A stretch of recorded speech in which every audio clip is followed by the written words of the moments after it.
And out of anger and annoyance, they have even carried it beyond what is meant to be, which has created the wrong narrative of what?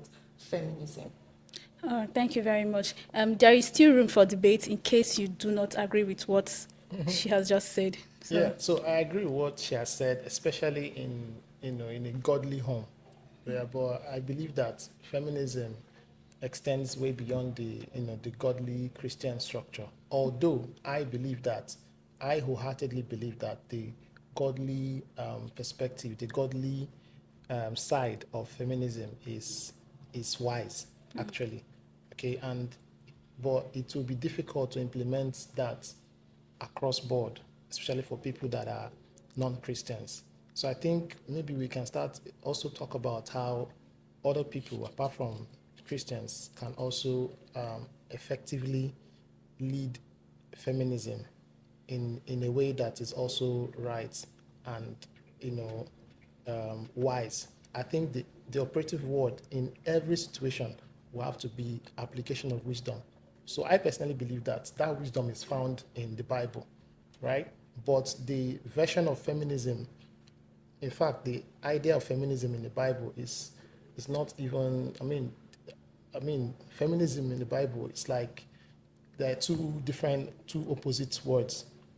You understand? So I don't think there's feminism, so to say, in the Bible. But if we are looking at the principles in the Bible in terms of how a man should relate to a woman and how a woman should relate to a man in the marriage setting, that's different. But how I should relate with you outside of that context, it's a different conversation when it comes to feminism. okay. Thank you very much. That was very insightful. Now, what are the practical and beneficial solutions that can help remedy the situation?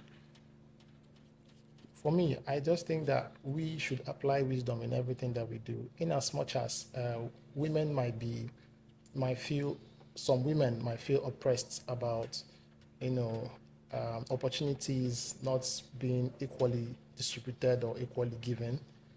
I also think that some women may not be open or may not be open to structure and hierarchy in the society, not just in the family setting, but in the society as a whole. As a whole, I also think that most women, even though they clamor for equal opportunities, they also fail to understand that sometimes it's mostly about competence.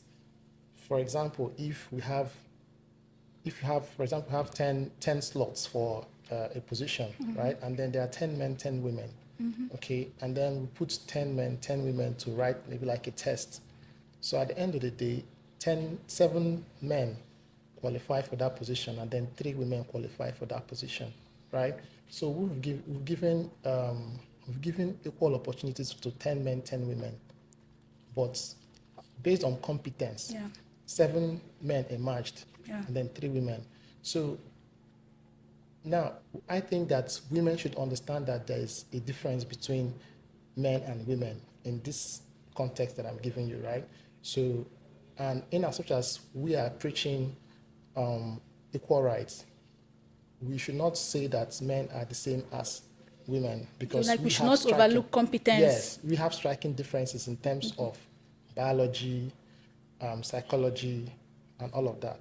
So I think that while we are preaching equality, yes, we can give women equal opportunities, but when a situation like the 7 men, 3 women arise, it would be injustice to now say, okay, let us just make it 5 women, Five. five Yeah. men. That wouldn't be equality anymore. So I think that we should factor things like competence Competence.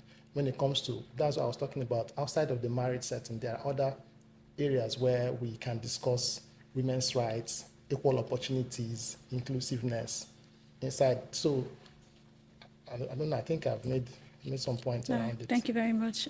Ms. Chimde, let's hear from you. Yes, in addition to what he said, in area of competence, I would say let the individual, he or she prove herself. Like if there is a vacant position, Yeah. and he said they bring 10 women, they bring 10 men. If at the end of the day it's found that the 10 men emerged as competent, let them handle it. if the women emerge that as being competent, let them handle it. But you find out that even when the women emerge as being competent, sometimes they remove them and replace them with the men. So in terms of competence, let the woman prove herself and let the man also prove himself. If the woman can do it more better than the man, fine. If the man can do it more better than the woman, that is fine as well. Thank you very much. So now let's talk about God's order of equality and structure in a godly Christian home. Like, what are your thoughts on it? And do you think God was patriarchal? And do I think that God is God's patriarchal. well, thank you actually for your question. Okay, so God created man and woman. He made them male and female. When it has to do with marriage, which is a covenant, he gave the man the higher authority.